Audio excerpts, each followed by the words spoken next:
Good afternoon. It is 1:33, and I'll call this meeting of the Sacramento Transportation Authority to order and ask clerk please call the roll to establish a quorum. Good afternoon, members. Member Frost? Here. Guerra? Here. Hume? Here. Carpinzi Costa? Present. Kennedy? Here. Maple? Here. Rodriguez? Here. Santu? Here. Cerna? Here. Spees? Present. Katie Valenzuela? Here. And you have a quorum. Okay, thank you. I'd ask Member Sandu to please lead us in the Pledge of Allegiance. I pledge allegiance to the flag of the United States of America and to the republic for which it stands, one nation, under God, indivisible, with liberty and justice for all.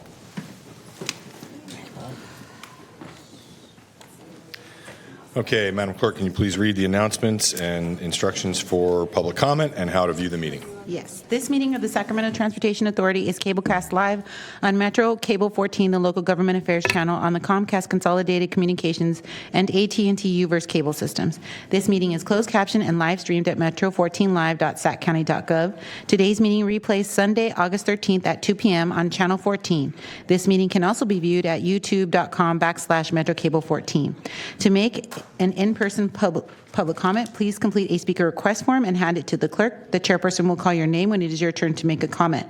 To make a comment by phone, dial 916-875-2500 and follow the prompts to be placed in queue for a specific agenda item, off-agenda matter.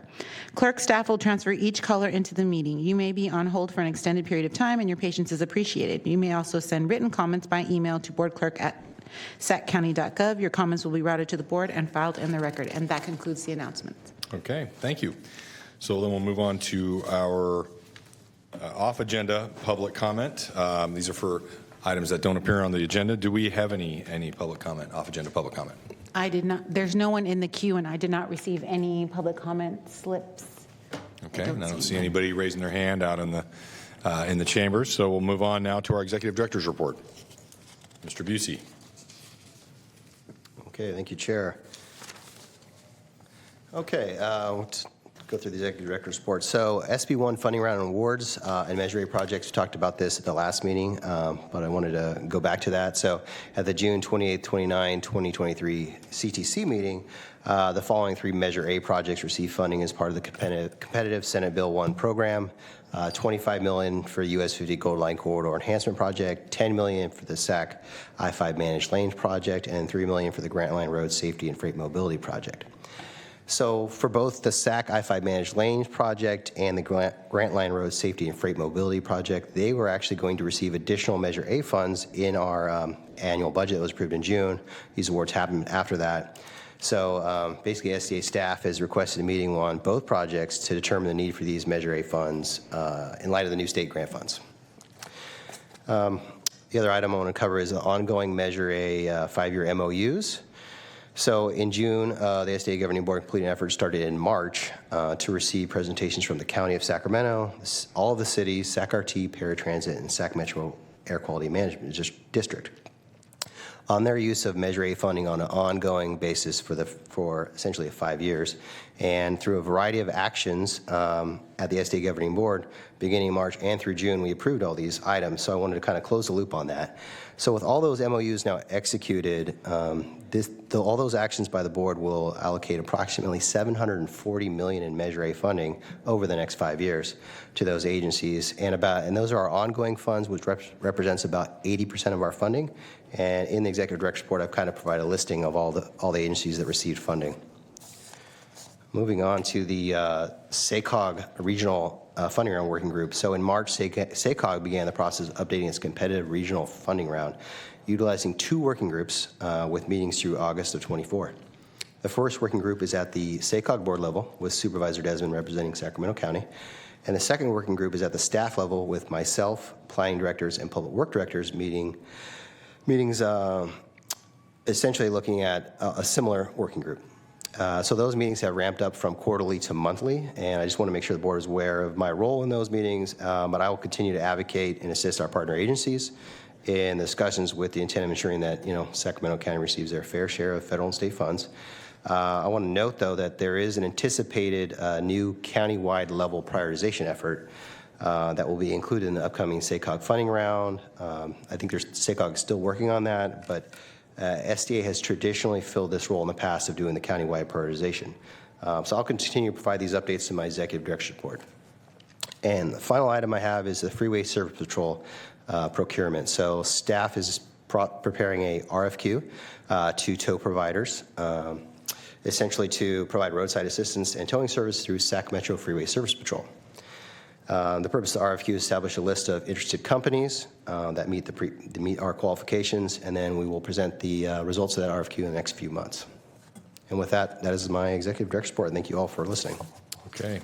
Thank you, Kevin. Director Kennedy. Thank you, Chair. And Kevin, I already, reached out to you on, following up on that last part of your report.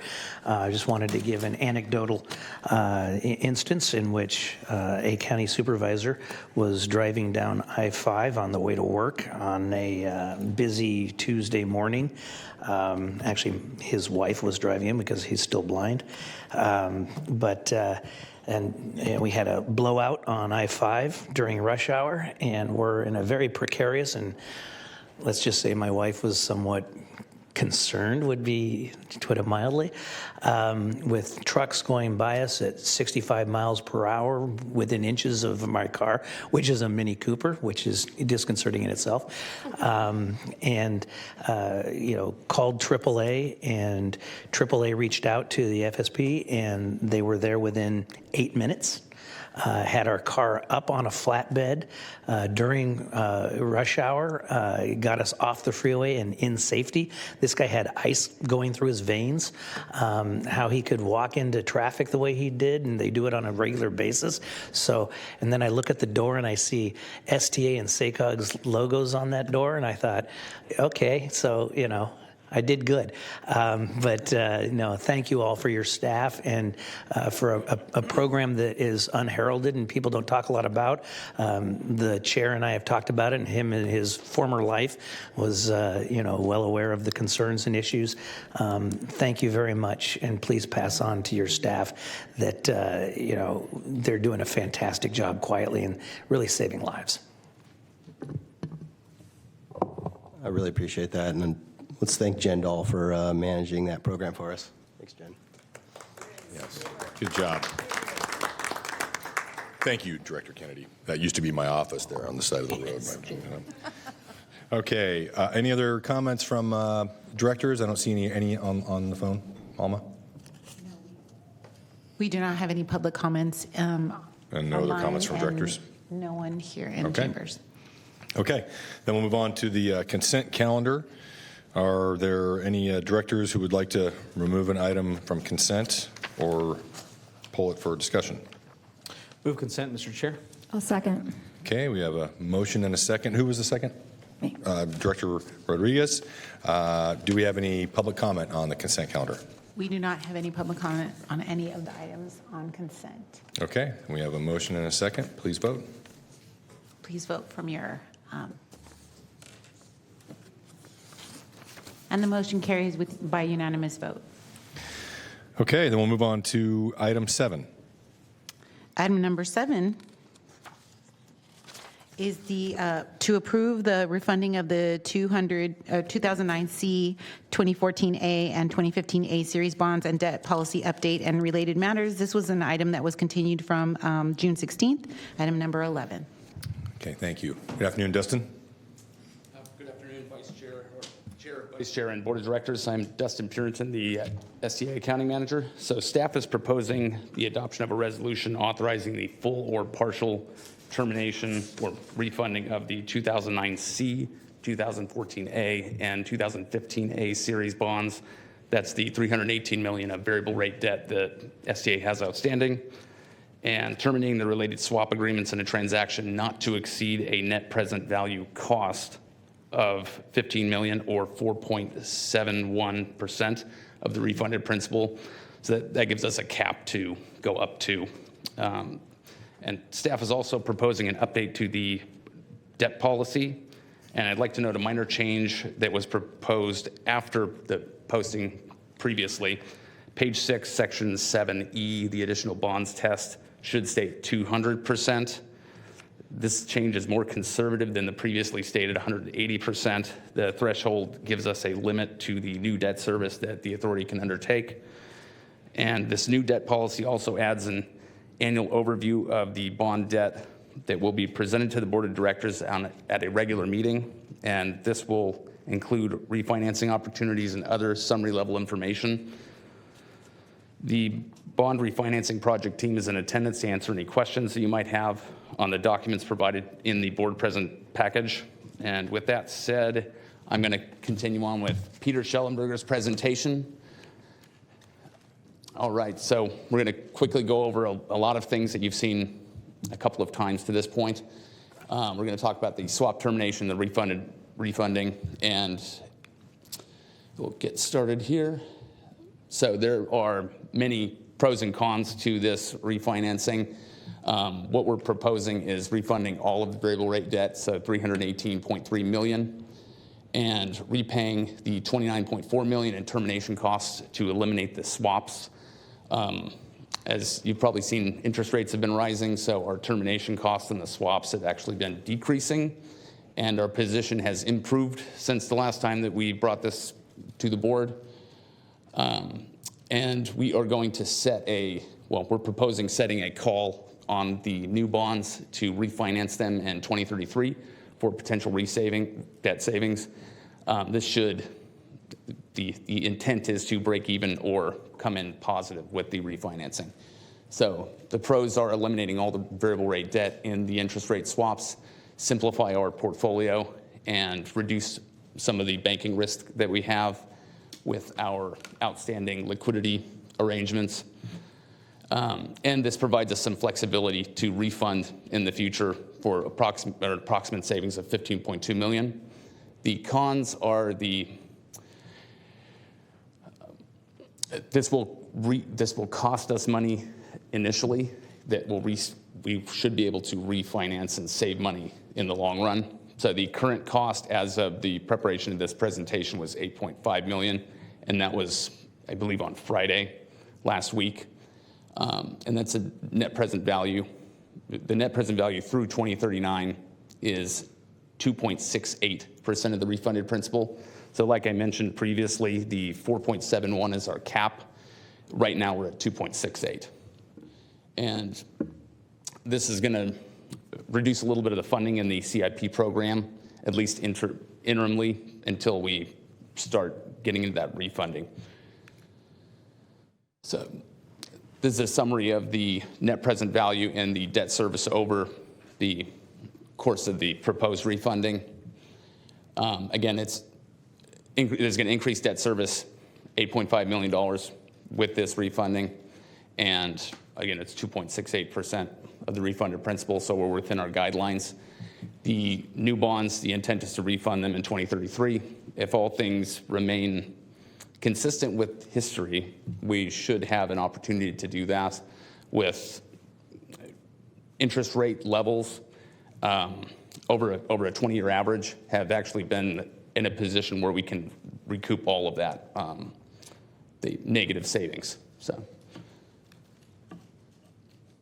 this covers our future bond refunding. I mentioned the 20-year average for the break even.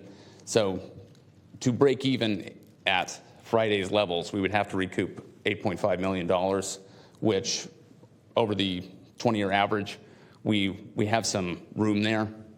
I think that puts us at 1.35% or 135 basis points over the 20-year average. So that gives us a little bit of wiggle room with the refunding and breaking even. Dustin? Let me Yes. just interrupt here. Director Guerra. You want to wait till the presentation? Okay. All right.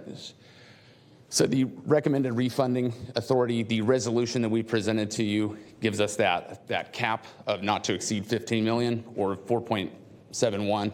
To give you an explanation of what that percentage cap actually means. So the primary approach would be to refund everything, and right now that's 2.68%. The secondary approach is if costs increase substantially over the next week before we get everything tied up, then we would be capped at 4.71%. So to give you a presentation of that, if we refunded $200 million at a net present value savings of $9.4 million in savings cost, that would be our cap at $200 million. All right, I'll pause for questions. Director Guerra. Thank you, Mr. Chair. First, thank you again, and I understand that this is we're presented with the trade-off here about yes, we're going to have a higher debt service here, but if we refinance in 2033, then we'll hopefully end up on the positive. Let's be optimistic here. But my concern that I had brought up before, and maybe maybe this is. If there's some reason why in our resolution we can't spell out that the authority will review at least in 2033, at least a good chunk of us may not be here in 2033. I don't know, Don Natoli set a pretty good standard there, of how long you could be on this STA board. But I guess that's my only concern, is that we're presented with the resolution that doesn't make that action happen in 2033. Now, my understanding, at least from talking to staff, as a matter of practice, we're looking at this on a yearly basis and looking at options and opportunities. But this is all predicated on the fact that we take an action in 2033. So I guess maybe if staff can comment on that aspect. Yes, so we addressed that in the debt policy itself. We added a section to have an annual review of the positions, our debt positions, and any potential refinancing opportunities. So this is going to become a regular thing that we bring to the board for at least review of where we're at and what potential is out there. Okay, very good then. Well, with that, Mr. Chair, I'll go ahead and, if there's no public comment, then I'll move the item. I'll second. Okay, we have a first and a second by Director Rodriguez. I don't see any other board members or directors in the queue here. Anybody on Zoom? We do not have anyone online, and I did not receive any speaker requests. No public comment either? No. Okay, well, thank you, Dustin, for the presentation, and Director Guerra, thank you for your comments. Please vote. And the motion carries by unanimous vote. Okay, move on to item 8. Item number 8 is to adopt a resolution delegating authority to the executive director to execute agreements with federal, state, or regional agencies in order to receive or disperse federal or state grant funds on behalf of the Sacramento Transportation Authority partner agencies. Go ahead, Kevin. Yeah, before I start that item, I wanted to ask the chair if you would like to. I was going to make some kind of flippant remark, but I won't. No, please proceed. Okay, we won't have Peter represent that. All right, so appreciate that. So I'm going to do a presentation on federal and state grant funding agreements for partner agencies, which is part of this item. So federal and state grant funds really help leverage Measure A funds. And so in the last about 6-7 years, there's been an increase in federal and state competitive grant funds. So you've got Senate Bill 1 that occurred in 2017. At the state level, it created a variety of new competitive grant programs, which I think a lot of the board has seen. Local partnership program is part of those, and some of those grants that I talked about in the executive director's report, they came from SB1. In addition, in 2021, at the federal level, the Infrastructure Investment and Job Act was approved, and it also created a lot of new competitive federal programs in 21. So I'm going to walk through some of our history with those programs.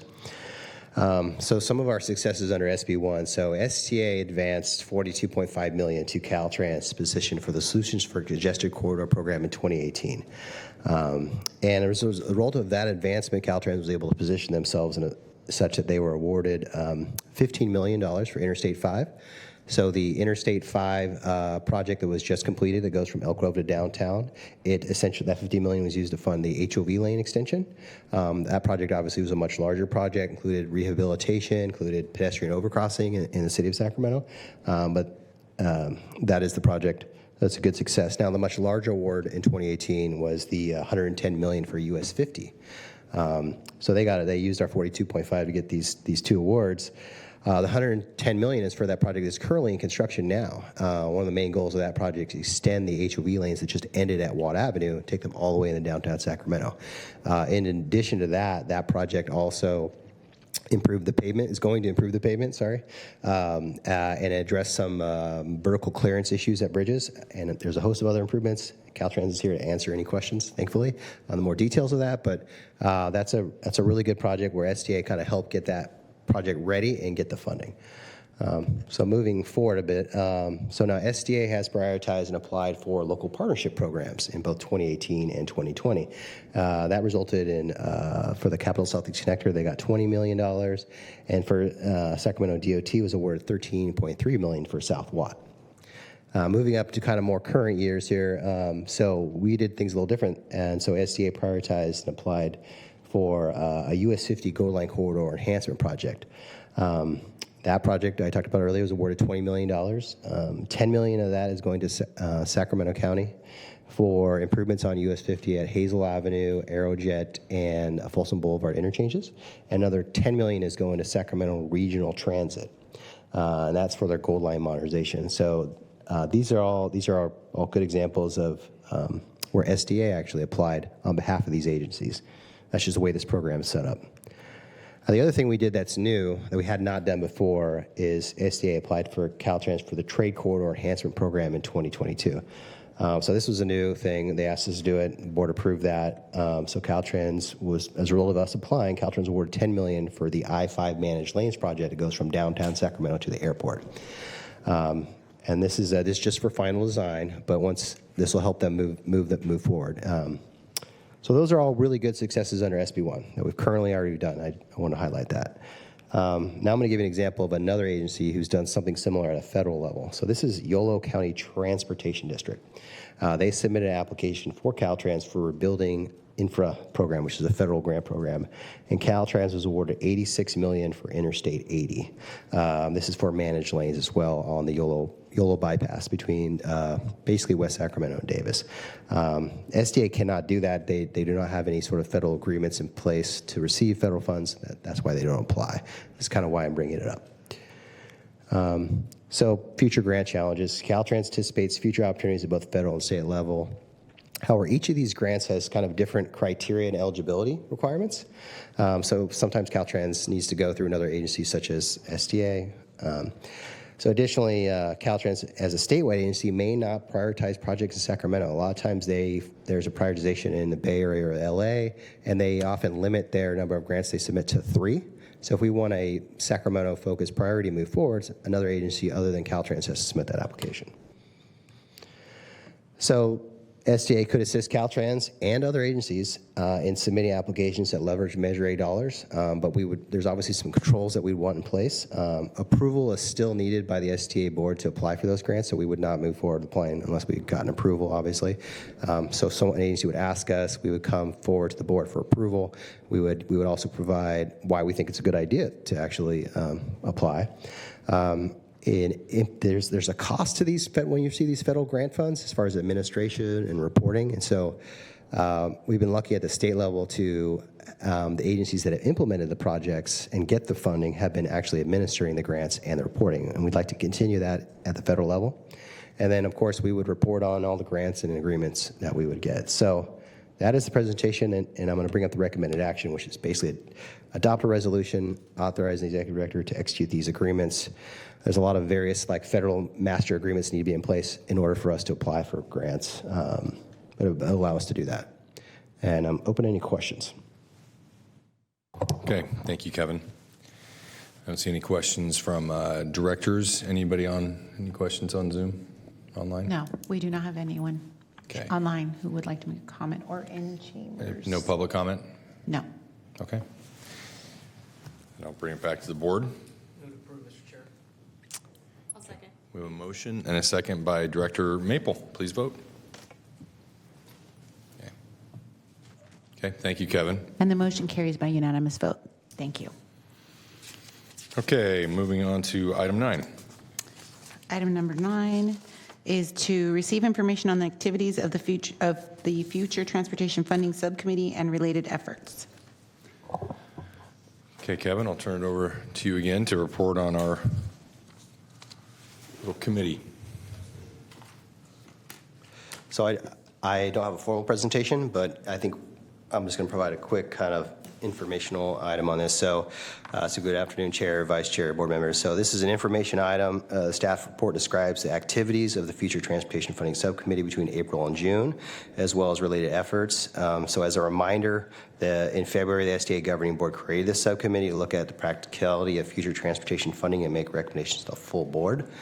The subcommittee has looked at the following topics: local transportation needs, revisions from prior efforts, practicality of future transportation funding, process, timeline, and community engagement.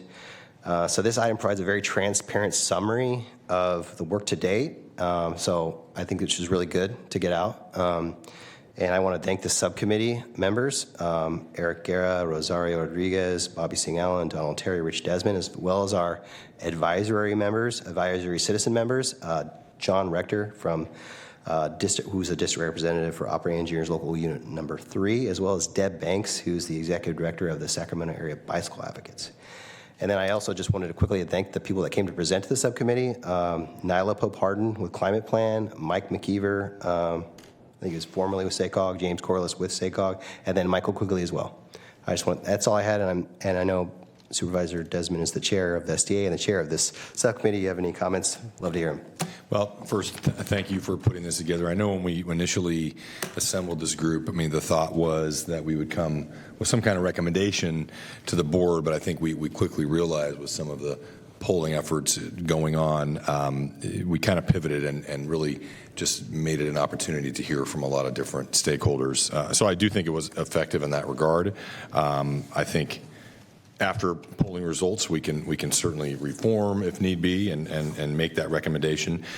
So thank you, Kevin, for your work, and thank you for my colleagues who were on that subcommittee and the other subject matter experts who contributed as well. Kevin, I had a question for you on the staff. I mean, we had a few documents that were prepared. Is this included in the staff report, or can we make these available? Some of the, like, you came and gave us a presentation on previous funding efforts, for instance. I just want to make sure those are available to STA board members. Absolutely. Okay. Yeah, everything that was prepared and presented is to the subcommittee is available to the public and to the board. Okay. So I mean, there were verbal presentations. I didn't have those obviously, but the attachments are everything that we've been presented. So there's basically a presentation on all the prior efforts by myself. James Corliss SACOG did a presentation just on things that he wanted to see in a future measure. So he gave me a hard copy of that, so I was able to provide that. There was a separate memo that they just completed in July on which I really appreciate at my request to sort of understand what are your priorities? What are your priorities, SACOG, and what would move the needle as far as reducing VMT? And so that meant we do have that memo now. The subcommittee hasn't met and talked about that, but we do have it. And since we have it, I figured I would provide it. Great. So we have everything that we've done. Okay, great. Thank you. All right, Director Kennedy. Thank you, Chair. I also want to thank my colleagues who served on the committee for this important and I know difficult issue. And I'd like to ask, I was approached several months ago by members of the business community to help fundraise and look at putting together a process in which we had polling done that I believe should be and I think is very unbiased, nonpartisan. It included input from regional trades and SACOG as well as members of the business community, including leadership with Greater Sacramento Economic Development, Economic Council, and a lot of others provided input.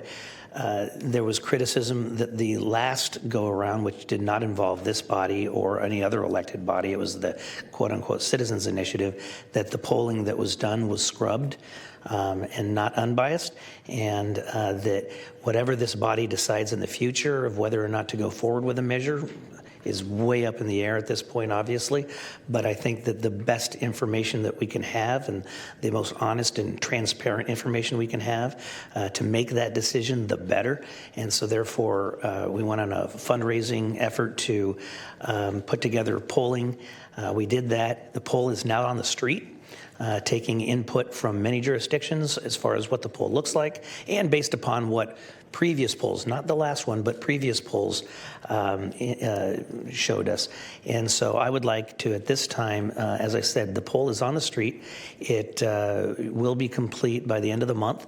And so I would like to ask the chair and Mr. Busey to agendize a brief workshop and allow Barry Barnes, who is the consultant, and EMC, which is one of the top 2 polling agencies in the state, who is doing the polling, to come and give a transparent, publicly available workshop and give the board an opportunity to ask questions about the polling, the results, so that in the future, if we're asked to make a decision on how to move forward, we've got the most information available. Okay. Thank you, Director Kennedy. I agree, and I'll work with Mr. Busey to make sure that's agendized. Okay, Director Guerra. Thank you, Mr. Chair.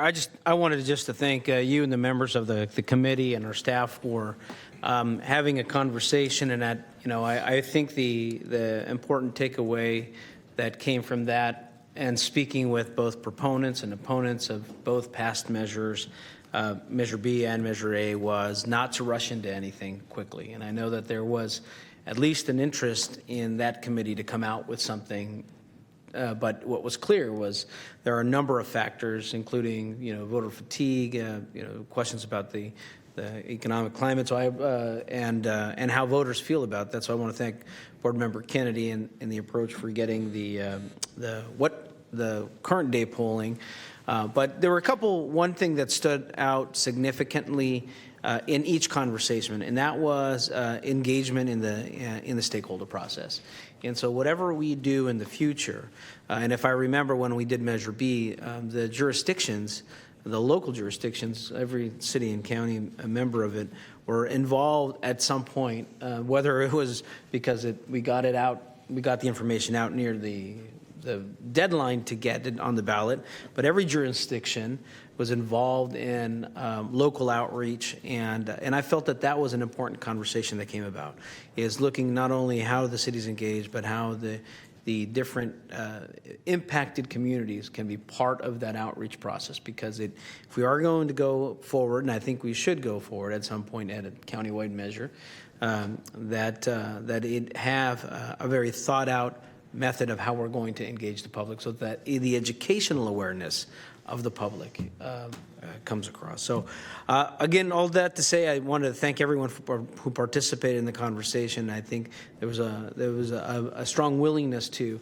learn from the past, recognize our differences in our points of view, but very much so the interest in how we move together in this next measure. So thank you, Mr. Chair.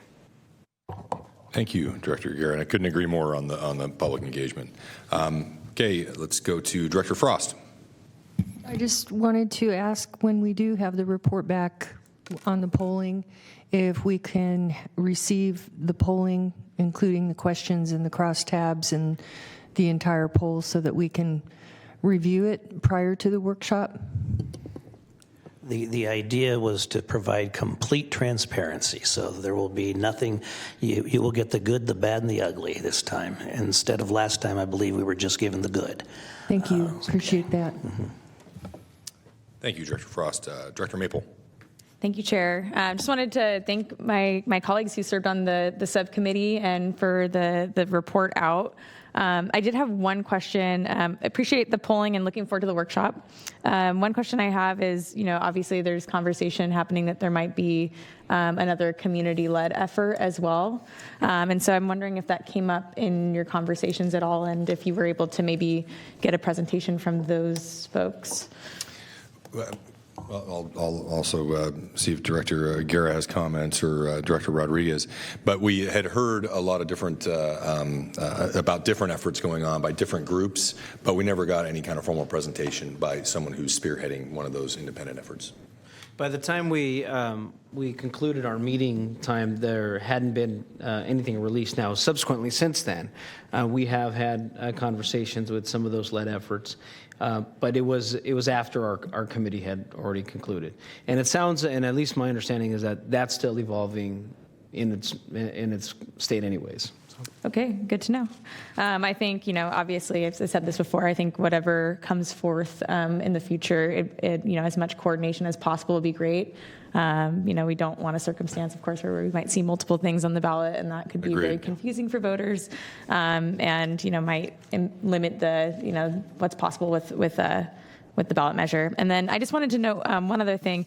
I did read through the analysis from SACOG, and I just really wanted to uplift some of the things that they put in here. I found it really interesting that they point to infrastructure for housing and economic development, including water and sewer and utility upgrades, as one of the key areas where we, as a region, can invest. And I had, most people wouldn't think of that in terms of transportation and what that means, but I think thinking more holistically is probably a pretty good strategy. I also wanted to lift the bus rapid transit. I think that's a great idea that I know that's being looked at Stockton Boulevard. So thank you again. Okay, thank you, Director Maple. And I agree, certainly as we learn of other organized efforts, I mean, obviously all these things have to be discussed here at this board so we can make fully informed decisions about what's going on in the county, and to the extent we can coordinate our efforts, because I think there's a lot of, obviously, value in that. So, Director Hume. Thank you, Chair. I apologize. I don't remember which speaker said this, but the admonition to be methodical about it and not rush into it. Was that you, Director Guetta? And I think that's an important takeaway because, if we continue going back to the poll every time it fails, and then the next time we just re-up and come back again, at some point the electorate is within their right and reason to say, what part of no didn't you understand last time? And we're going to wear them out and we're going to turn them off. And so I think that that's the first caveat that I would issue. And then the second thing that I looked at as a takeaway from staff's presentation, the PowerPoint, is that in 2016, we came just below the 2/3 threshold, the higher measure that we were asked to hit, with what had been a robust reckoning of how to divvy up those funds. The next effort, rather than just run that ratio again, we got in and started making sausage, and that one fizzled out because of some things that happened at the 11th hour. And then, as was mentioned, this last go-round was outside the control of this body, but nonetheless, there was considerable sausage making that happened, rather than looking at what was the ratio that almost passed to the 2/3 threshold. And so then the last thing I'll say is with respect to the comment from Director Maple and the confusion for voters.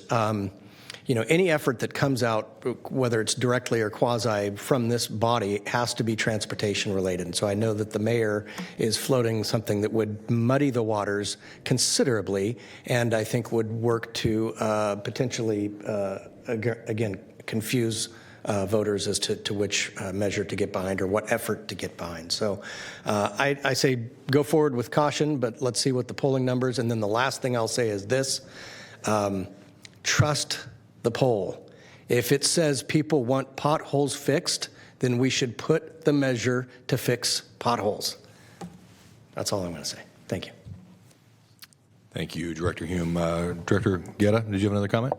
Yes, I was remiss if I didn't thank our, I know there's a lot of credit to the members of this committee here, but we didn't thank the external members that were involved, both from the building trade side and also who have funded both of these measures, and also Deb Banks, John Rector and Deb Banks, because they have been involved in individual conversations from other ideas and other concepts and keeping us well informed. And I think that that level of engagement I think is important. And I may disagree a little bit with my colleague Director Hume on this, that there is maybe a role where the transportation measure does affect where we have to rip up roads, and that's I think a conversation we should have. And green means go is, as alluded here in the staff report, may be an option that fits that role, but it's clearly not right now within the legal purview of the STA. But it is, I think, an important conversation to have about where where we're making improvements on the road, as they say, as I worked for a carpenter once, measure twice, cut once. No need to dig up the road twice. But, yeah. Thank you, Director Guerra. Director Maple, did you have another comment? Oh, okay. Okay, well, I appreciate the discussion. We will certainly be revisiting this in the context of the poll at probably our next meeting, assuming it comes out.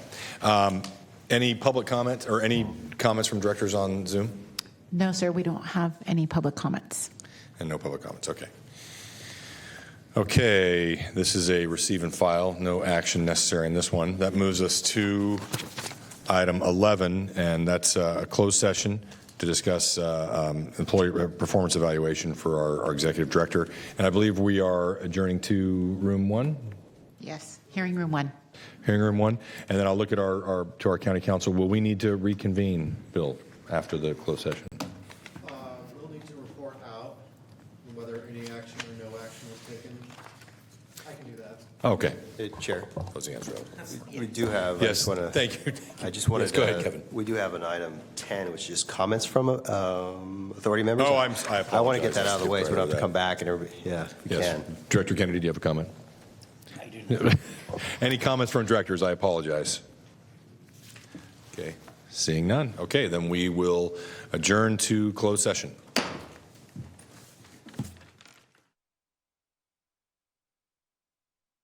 Of the closed session, the STA, at the conclusion of the closed session, the STA board took no action.